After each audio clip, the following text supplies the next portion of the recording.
baie welkom. Ons is dit almal, ek hoop almal is hier. Wat hier is met maar baie welkom vir julle. Ons gaan met 'n hele paar voertuie ry. So daar moet in daai ander busie moet daar kom die mense gaan, hierdie busie moet daar kom die mense gaan. Dan moet daar 4 mense saam met Tannie Anet gaan. 4 mense saam met Cleo gaan, Cleo gaan. En saam met Andre moet daar ook 4 mense gaan. Ja, saam met jy se 5 keer. Okay, en dan behoort julle min of meer in te pas. Moet nog nie ry nie. Ek wil net die koppe tel want dan sal ek weet of almal hier is. En Stefanie is hier, so die res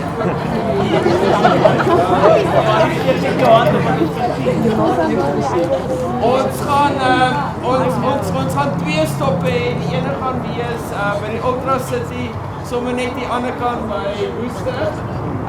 En dan het ons die Ultra City ene by Lynsburg. As jy iets langs die pad wil koop, stel ek voor, moenie soos in die verlede by Lynsburg koop nie. Koop die eerste ene, dat jy ontbyt kan inkry, want dan die Louma maak middagete, maak sy aan die ander kant. So jy gaan middagete kry, maar as jy iets anders wil hê, en as jy nie al kos gaan eet, dan gaan jy jou skel.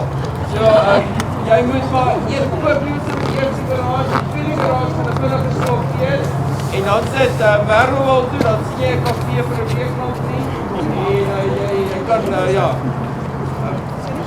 enig iemand iets, vir die ouers, ons gaan probeer om mooi te kyk na julle kinders, en dan volgende Saterdag plan ons om te lees hier op die kerk 3 volgende Saterdag hoort om terug te wees. Kom ons bid saam, Vader, baie dankie vir die genade. Dankie vir elkeen wat hier is vanoggend, wat met groet, elkeen wat saam gaan Merwel toe. Ek bid dat U vir ons regtig waar mooi sal oppas en plat soen, en dat U vir ons aan die ander kant sal gebruik, tot eer van die naam. Dankie dat ons ook weet dat die mense op Merwel al opgewonde wag vir ons. Dankie Here dat ons kinders mag wees en mag diensbaar. En ons sê almal hardop. Amen. Okay, julle, as jy met badkamers toe gaan, die kerk mag oop. Ek staan by die eerste garage.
Bye. Hoor.